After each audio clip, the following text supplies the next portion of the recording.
ইসলাম ধর্মের এবং বিরুদ্ধে কথা বলা, আলেমদেরকে কটাক্ষ করা এবং আমাদের মহানবী সাল্লাল্লাহু আলাইহি সাল্লামকে কটাক্ষ করা, সবকিছু তারা প্রতিদিনে তার কাজ ছিল। যে মোজাম্মেল হক বাবু তিনি একদিন কনফারেন্স সাংবাদিকদের বলেছিলেন যে ভারতের মন্ত্রীরা জয় বাংলা জয় হিন্দ বলে, তাহলে আমাদের দেশের এমপি মন্ত্রীরা জয় হিন্দ বলতে বাধা কোথায়?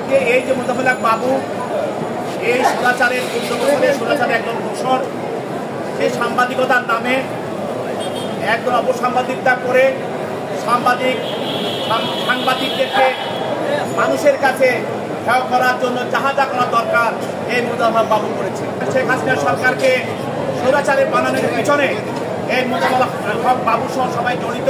ইসলাম ধর্মের এবং বিরুদ্ধে কথা বলা, আলেমদেরকে কটাক্ষ করা এবং আমাদের মহানবী সাল্লাল্লাহু আলাইহি সাল্লামকে কটাক্ষ করা, সবকিছু তারা প্রতিদিনে তার কাজ ছিল।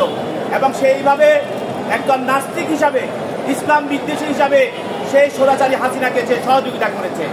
এই দুজন আসামিকে বিজ্ঞ আদালতে কর্মকর্তা উপস্থাপিত করেন এবং এই করেন একটি হত্যা মামলায়। যে হত্যা মামলাটা হয়েছিল শান্তিনগরের মোড়ে, সেখানে রিজা আক্তার নামে একজন আন্দোলনকারী, ছাত্র জনতার আন্দোলনকারী সে নিহত হয়। এই গুলিবিদ্ধ হয়ে নিহত হয়।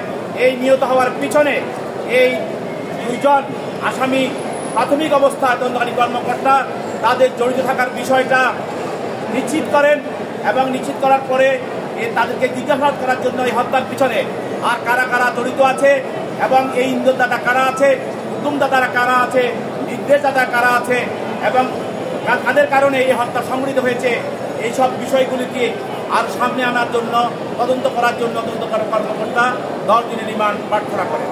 আসামি পক্ষে আইনজীবীরাও সেখানে ওকালতনামা দিয়ে তাদের এই রিমান্ডের বিরুদ্ধে এবং জামিনের জন্য প্রার্থনা করেন।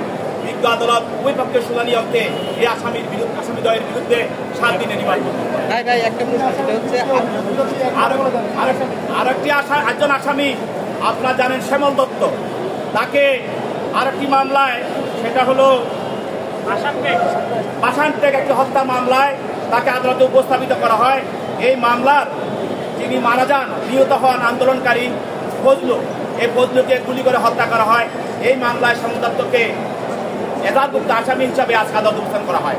শ্যামল দত্ত আপনারা জানেন যে সেই সাংবাদিকদের নামে শেখ হাসিনার প্রত্যেকটি গণভবনে প্রেস কনফারেন্সে সে সাংবাদিকদের লিস্ট তৈরি করে দিত এবং কারা কারা সেখানে থাকবে সে নির্ধারিত করে দিত। ইভেন কি এই মামলার যে আসামি ছিল আহমদ সুবহান এবং তার ছেলে, তাদের মাধ্যমে আন্দোলন দমনের জন্য টাকা সংগ্রহ করেছিল এই শ্যামল দত্ত এবং সে টাকা বিলি করেছিল এই শ্যামল দত্ত। সে আজকে দাড়ি ফেলে দিয়ে সে এবং মোজাম্মেল একসঙ্গে তারা ভারতে পালিয়ে যাওয়ার চেষ্টা করেছিল, যাওয়ার পথে তাদেরকে গ্রেপ্তার করা হয়। এখানে আরেকটি কথা বলে রাখি যে মোজাম্মেল হক বাবু তিনি একদিন কনফারেন্স সাংবাদিকদের বলেছিলেন যে আমাদের দেশের মন্ত্রী এমপিরা জয় বাংলা জয় হিন্দ বলে না কেন? যে ভারতের মন্ত্রীরা জয় বাংলা জয় হিন্দ বলে, তাহলে আমাদের দেশের এমপি মন্ত্রীরা জয় হিন্দ বলতে বাধা কোথায়? এই হলো এই দেশে একটি বড় দেশের এজেন্ট এবং এছাড়া এই দেশের থেকে বড় দেশের তারা এজেন্ট হিসাবে তারা এখানে কাজ করেছে।